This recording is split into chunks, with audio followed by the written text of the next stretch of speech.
Dear Copenhagen, some say exchange is not half a year in life, but life in half a year. I couldn't agree more, and mostly because of you.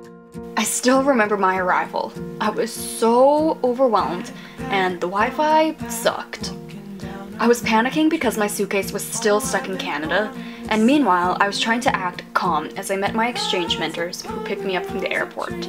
I was nervous, lonely, and incredibly jet-lagged, but as soon as I worked up the courage to venture out into the city, everything was somehow okay. I decided to go for a little walk, just to explore my neighborhood, but you seemed so magical, I couldn't help but carry on, not knowing exactly where I was going. Little did I know that those streets and parks, monuments and squares would soon be more familiar than any place I had lived before.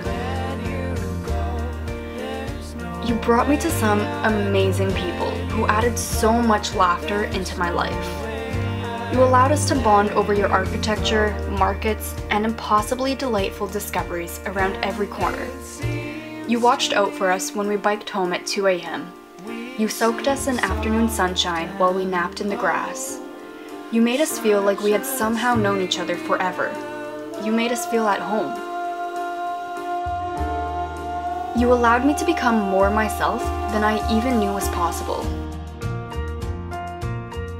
I know I left you often to explore the surrounding areas. Each one had its own unique culture and vibe, and each time I met such incredible and amazing travelers. While I loved each and every adventure, I was always more than ready to return to you, to my home. And you were always there, waiting with open arms, somehow even better than when I had left. Leaving you was one of the hardest things I have ever had to do. It felt like I was leaving a part of myself behind, like I would never be this person again, like I was saying goodbye to a part of my life. I look at all the pictures I took of you often, more often than I admit to anyone, and I feel an automatic connection to anyone who loves you as much as I do. I can only hope that one day we can be reunited. Some say you won't be as magical next time, that your charm and the bubble I lived in will have faded. I don't believe them. I am so in love with you, and I promise that will never change. Thank you for all the memories.